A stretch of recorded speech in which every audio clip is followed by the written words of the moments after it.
ಸಾಮಾನ್ಯ ಜ್ಞಾನ ಟಾಪ್ 30 ಪ್ರಶ್ನೋತ್ತರ ಕಾರ್ಯಕ್ರಮಕ್ಕೆ ಸ್ವಾಗತ ಸುಸ್ವಾಗತ. ಈ ಒಂದು ಎಪಿಸೋಡನ್ನು ಸಂಪೂರ್ಣವಾಗಿ ನೋಡಿ. ಇಷ್ಟವಾದಲ್ಲಿ ಲೈಕ್ ಮಾಡಿ, ಶೇರ್ ಮಾಡಿ, ಕಮೆಂಟ್ ಮಾಡಿ. ಇಲ್ಲಿ ಕೊಟ್ಟಿರುವಂತಹ ಪ್ರತಿಯೊಂದು ಪ್ರಶ್ನೆಯೂ ಕೂಡ ಮುಂಬರುವಂತಹ ಯಾವುದೇ ರೀತಿಯ ಕೆಪಿಎಸ್ಸಿಯ ನೇಮಕಾತಿಗಳಾಗಿರುವಂತಹ ಎಸ್ಡಿಎ, ಎಫ್ಡಿಎ, ಪೊಲೀಸ್ ನೇಮಕಾತಿ, ಶಿಕ್ಷಕರ ನೇಮಕಾತಿಗೆ ಅತ್ಯುಪಯುಕ್ತವಾಗಿರುತ್ತೆ. ಎಲ್ಲ ಉತ್ತರಗಳನ್ನು ಕೂಡ ಸರಳ ವಿವರಣೆಗಳ ಜೊತೆಗೆ ನೀಡಲಾಗಿದೆ. All the best. ಆಕೆಯ ಹೆಸರನ್ನು ಮೊಘಲರ ಫರ್ಮಾನುಗಳ ಮತ್ತು ನಾಣ್ಯಗಳ ಮೇಲೆ ಬರೆಯಲಾಗಿದ್ದು, ಆ ಮುಘಲ್ ರಾಣಿಯ ಹೆಸರೇನು?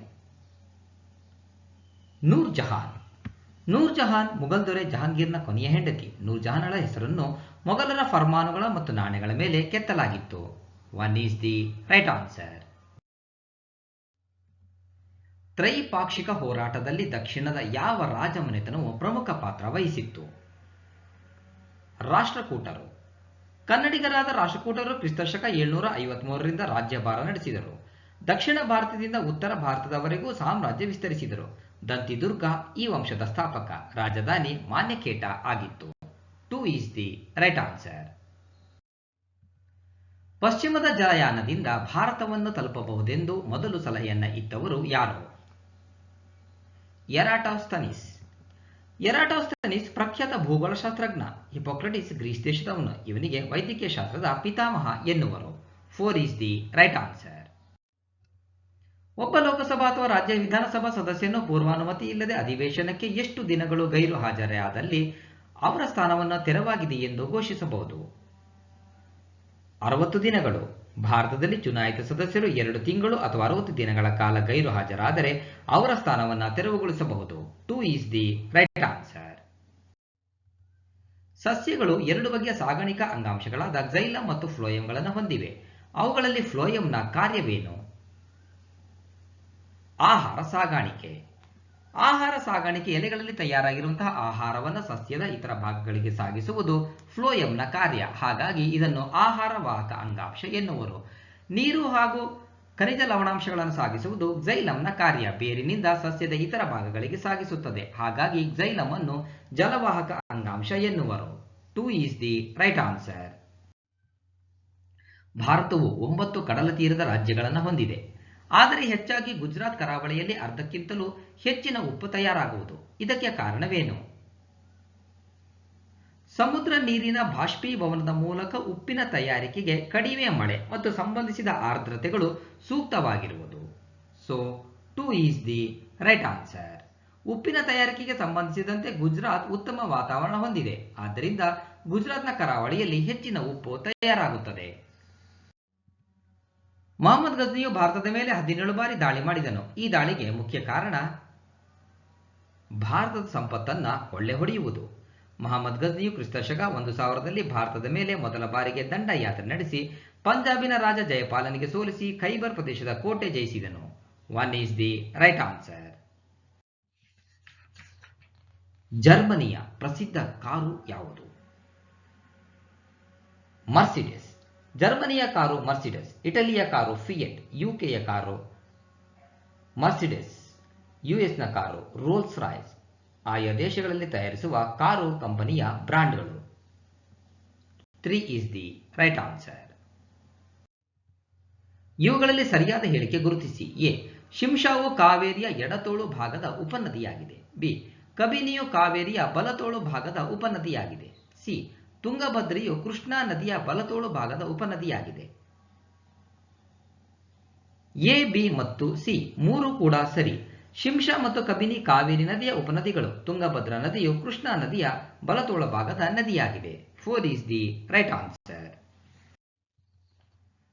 ಈ ಕೆಳಗಿನ ಭಾರತದ ದ್ವೀಪಗಳ ಪೈಕಿ ಜ್ವಾಲಾಮುಖಿಯ ಮೂಲ ಹೊಂದಿರುವುದು ಯಾವುದು? ಬಾರೆನ್. ಬಾರೆನ್ ದ್ವೀಪದ ಜ್ವಾಲಾಮುಖಿಯು ಅಂಡಮಾನ್ ಸಮುದ್ರದಲ್ಲಿ ಕಂಡುಬರುವ ದಕ್ಷಿಣ ಏಷ್ಯಾದ ಏಕೈಕ ಜೀವಂತ ಜ್ವಾಲಾಮುಖಿಯಾಗಿದೆ. ಸುಮಾತ್ರಾ ದ್ವೀಪದಿಂದ ಮಯಾನ್ಮಾರ್ವರೆಗೆ ಈ ದ್ವೀಪದ ಜ್ವಾಲಾಮುಖಿ ಕಂಡುಬರುತ್ತದೆ. 2 is the right answer. Alauddin ಖಿಲ್ಜಿಯ ಕಾಲದಲ್ಲಿ ಭಾರತದ ಮೇಲೆ ಆಕ್ರಮಣ ಮಾಡದೆ ಹೋದ ಮಂಗೋಲಿಯನ್ ಆಕ್ರಮಣಕಾರರು ಯಾರು? ಅಲ್ಲಾವುದ್ದೀನ್, ತರ್ಮಶ್ರೀನ್ ಮತ್ತು ಚಂಗೀಸ್ ಖಾನ್.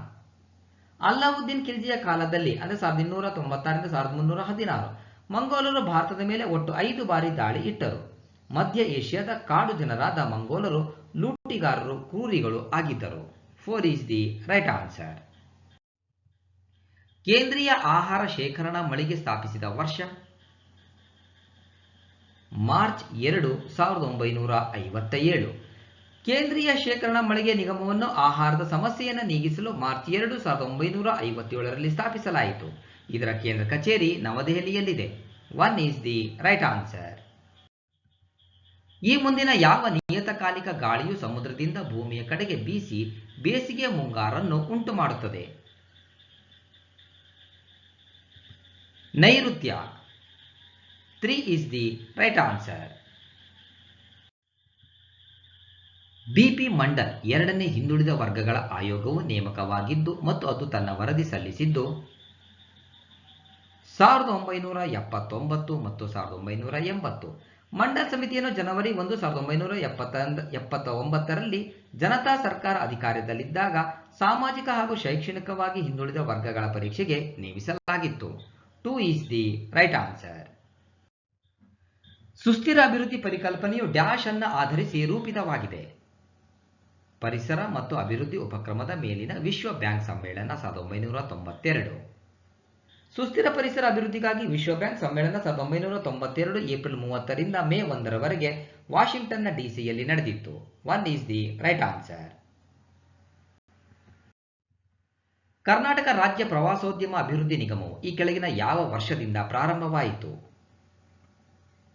1971. ಕರ್ನಾಟಕ ಪ್ರವಾಸೋದ್ಯಮ ಅಭಿವೃದ್ಧಿ ನಿಗಮವನ್ನು 6 ಫೆಬ್ರವರಿ 1971ರಲ್ಲಿ ಸ್ಥಾಪಿಸಲಾಯಿತು. ಕೇಂದ್ರ ಕಚೇರಿ ಬೆಂಗಳೂರಿನಲ್ಲಿದೆ. ಕೇಂದ್ರ ಪ್ರವಾಸೋದ್ಯಮ ಇಲಾಖೆ 1967ರಲ್ಲಿ ಸ್ಥಾಪಿಸಲಾಗಿದೆ. ಇದರ ಕೇಂದ್ರ ಕಚೇರಿ ನವದೆಹಲಿಯಲ್ಲಿದೆ. 1 ಈಸ್ ದಿ ರೈಟ್ ಆನ್ಸರ್. ಕರ್ನಾಟಕದ ಅತ್ಯಂತ ಉದ್ದವಾದ ರಾಷ್ಟ್ರೀಯ ಹೆದ್ದಾರಿ ಯಾವುದು?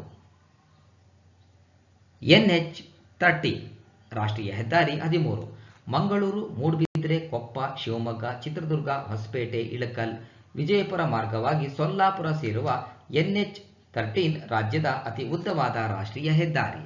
3 ಈಸ್ ದಿ ರೈಟ್ ಆನ್ಸರ್. ಇವುಗಳಲ್ಲಿ ಗುಂಪಿಗೆ ಸೇರದ ಪದ ಯಮಕಾಲಂಕಾರ. ಯಾಕಂದ್ರೆ ಈ ಒಂದು ಅಲಂಕಾರನೇ ಇಲ್ಲ. ಇನ್ನು ಉಪಮಾಲಂಕಾರ, ಅರ್ಥಾಂತರ ನ್ಯಾಸ ಅಲಂಕಾರ, ದೃಷ್ಟಾಂತ ಅಲಂಕಾರ, ರೂಪಕಾಲಂಕಾರ ಇವು ಅಲಂಕಾರದ ವಿಧಗಳು. So 3 is the right answer. ಇವುಗಳಲ್ಲಿ ಯಾವುದು ಸೂರ್ಯ ಸೂಚಕ ಪದ ಅಲ್ಲ? ಭಾನು. ಅಂದ್ರೆ ಇನ, ರವಿ, ತೇಜ ಇವು ಸೂರ್ಯ ಸೂಚಕ ಪದಗಳು, ಅಂದ್ರೆ ಸೂರ್ಯನ ಪರ್ಯಾಯ ಪದಗಳು. ಭಾನು ಅಂದ್ರೆ ಆಕಾಶ, ಭಾನು ಅಂದ್ರೆ ಸೂರ್ಯ. 4 ಈಸ್ ದಿ ರೈಟ್ ಆನ್ಸರ್. ನೆನಪು ಎಂಬುದು ಗ್ರಾಮ್ಯ ಉಚ್ಚಾರಣೆಯಲ್ಲಿ ನೆಪ್ಪು ಎಂದಾಗುತ್ತದೆ. ಹಾಗೆಯೇ ಜ್ಞಾಪಕ ಎಂಬುದು ಜ್ಞಪ್ತಿ. ನಾವು ಹಳ್ಳಿ ಭಾಷೆಯಲ್ಲಿ ಅಂದರೆ ಗ್ರಾಮ್ಯ ಭಾಷೆಯಲ್ಲಿ ಇದನ್ನ ಪದವನ್ನು ಬಹಳಷ್ಟು ಸಲ ಬಳಸ್ತೀವಿ, ಕೇಳಿರ್ಬೋದು. ನಾನು ಹಿಂದೊಮ್ಮೆ ಬಂದಿದೆ, ನಿನಗೆ ಜ್ಞಪ್ತಿ ಇದೆಯಾ ಅಂತೇಳಿ ಕೇಳ್ತಾರೆ. ಜ್ಞಪ್ತಿ ಅಂದರೆ ಜ್ಞಾಪಕ ಇದೆಯಾ ಅಂತೇಳಿ ಅರ್ಥ. 4 ಈಸ್ ದಿ ರೈಟ್ ಆನ್ಸರ್. ತಿರುಕನ ಕನಸು ಕವಿತೆಯನ್ನ ಬರೆದ ಕವಿ ಗೋವಿಂದ ಪೈ. ತಿರುಕನ ಕನಸನ್ನು ಬರೆದವರು Govinda Pai. 3 is the right answer. ಕನ್ನಡದ ಮೊದಲ ರಾಷ್ಟ್ರಕವಿ ಎಂ ಗೋವಿಂದ ಪೈ. ಕನ್ನಡದ ಮೊದಲ ರಾಷ್ಟ್ರಕವಿ. 4 ಈಸ್ ದಿ ರೈಟ್ ಆನ್ಸರ್. ಇವುಗಳಲ್ಲಿ ಪ್ರತಿಧ್ವನಿ ಪದ ಯಾವುದು? ಎತ್ತು, ಗಿತ್ತು ಇದು ಪ್ರತಿಧ್ವನಿ ಪದ. ಪ್ರತಿಧ್ವನಿ ಪದ ಅಂತಂದ್ರೆ ಮೊದಲ ಪದ ಅರ್ಥವತ್ತಾಗಿರುತ್ತೆ, ಅದರ ನಂತರ ಬರುವಂತಹ ಪದ ಅದಕ್ಕೆ ಒತ್ತಾಗಿದ್ದು ಅರ್ಥ ಒತ್ತಾಗಿರುವುದಿಲ್ಲ, ಅಂದ್ರೆ ಅದಕ್ಕೆ ಅರ್ಥರಹಿತವಾಗಿರುತ್ತೆ. ಹಾಗಾಗಿ ಇಲ್ಲಿ ಮರ, ಗಿಡ, ಹಸಿ ಬಿಸಿ, ರಾಮ, ಭೀಮ ಎಲ್ಲವೂ ಕೂಡ ಅರ್ಥವಾಗಿರುವಂತಹ ಪದಗಳು. ಆದರೆ ಎತ್ತು, ಗಿತ್ತು ಇಲ್ಲಿ ಗಿತ್ತುಗೆ ಅರ್ಥ ಇಲ್ಲ. ಹಾಗಾಗಿ 4 ಈಸ್ ದಿ ರೈಟ್ ಆನ್ಸರ್. ಇದು ಪ್ರತಿಧ್ವನಿ ಪದ. ಭಾಷೆ ಎಂಬ ಬೆಳಕು ಜೀವನದಲ್ಲಿ ಬೆಳಗದಿದ್ದರೆ ಲೋಕವೆಲ್ಲ ಕತ್ತಲೆಯಿಂದ ತುಂಬಿ ಹೋಗುತ್ತಿತ್ತು. ಈ ಉಕ್ತಿಯ ವಿದ್ವಾಂಸರು? ದಂಡಿ. ಇದನ್ನ ಹೇಳಿದವರು ದಂಡಿ. 4 ಈಸ್ ದಿ ರೈಟ್ ಆನ್ಸರ್. ಈ ಕೆಳಗಿನವುಗಳಲ್ಲಿ ಪಿ ಲಂಕೇಶ್ ರವರ ಕೃತಿ ಯಾವುದು? ಅವ್ವ. ಪಿ ಲಂಕೇಶ್ ರವರ ಕೃತಿ ಅವ್ವ. ಇನ್ನು ಕುಸುಮಬಾಲೆ, ದೇವನೂರು ಮಹಾದೇವ, ಸಾವಿರಾರು ನದಿಗಳು, ಸಿದ್ಧಲಿಂಗಯ್ಯ, ಹೊಕ್ಕಳಲ್ಲಿ ಹೂವಿಲ್ಲ, A K. Ramanujan. 2 is the right answer. ಓ ದೇವರೇ ಕಾಪಾಡು ಇಲ್ಲಿರುವ ಸಂಧಿ ಪ್ರಕೃತಿ ಭಾವ ಸಂಧಿ. ಅಂದರೆ ಇದನ್ನ ಬಿಡಿಸ್ಲಿಕ್ಕೆ ಬರೋದಿಲ್ಲ, ಹಾಗಾಗಿ ಬಿಡಿಸಲಾಗಿರುವಂತಹ ಪದ ಅಥವಾ ವಾಕ್ಯವನ್ನೇ ನಾವು ಪ್ರಕೃತಿ ಭಾವ ಸಂಧಿ ಅಂತೇಳಿ ಕರಿತೀವಿ. 3 ಈಸ್ ದಿ ರೈಟ್ ಆನ್ಸರ್. ಆರ್ಯ ಪದದ ತತ್ಸಮ ರೂಪ ಅಜ್ಜ. ಆರ್ಯ ಅಜ್ಜ, ಕಾರ್ಯ ಕಜ್ಜ. 2 ಈಸ್ ದಿ ರೈಟ್ ಆನ್ಸರ್. ಜನಜನಿತ ಪದದ ವಿರುದ್ಧಾರ್ಥಕ ಪದ ಅಪ್ರಚಲಿತ ಅಂತ. ಜನಜನಿತ ಅಂದರೆ ಪ್ರಸಿದ್ಧಿಯಾಗಿರೋದು, ಅಪ್ರಚಲಿತ ಅಂದರೆ ಪ್ರಸಿದ್ಧಿ ಆಗದೇ ಇರುವಂಥದ್ದು. ಹಾಗಾಗಿ 3 ಈಸ್ ದಿ ರೈಟ್ ಆನ್ಸರ್. ಅಖಿಲ ಭಾರತ ಕನ್ನಡ ಸಾಹಿತ್ಯ ಸಮ್ಮೇಳನದ ಮೊದಲ ಮಹಿಳಾ ಅಧ್ಯಕ್ಷರು ಯಾರಾಗಿದ್ದರು? ಜಯದೇವಿ ತಾಯಿ ಲಿಗಾಡೆ. ಅಖಿಲ ಭಾರತ ಕನ್ನಡ ಸಾಹಿತ್ಯ ಸಮ್ಮೇಳನದ ಮೊದಲ ಮಹಿಳಾ ಅಧ್ಯಕ್ಷರು Jayadevi Tayi Ligade. 4 is the right answer. ಸಂಪೂರ್ಣವಾಗಿ ಈ ವಿಡಿಯೋ ನೋಡಿದ್ದಕ್ಕೆ ಮತ್ತೊಮ್ಮೆ ನಿಮಗೆ ಹೃತ್ಪೂರ್ವಕವಾಗಿರುವಂತಹ ಧನ್ಯವಾದಗಳು. All the best. Thank you. ಸ್ನೇಹಿತರೆ, ವಿಡಿಯೋವನ್ನು ನೋಡಿದಂಥ ಎಲ್ಲರಿಗೂ ಧನ್ಯವಾದಗಳು. ನಾಳಿನ ಪ್ರಚಲಿತ ಘಟನೆಯ ವಿದ್ಯಮಾನದೊಂದಿಗೆ ಮತ್ತೆ ನಿಮ್ಮನ್ನು ಭೇಟಿಯಾಗ್ತೀವಿ. ಅಲ್ಲಿವರೆಗೂ ಎಲ್ಲರಿಗೂ ಧನ್ಯವಾದಗಳು. ನಮಸ್ಕಾರ.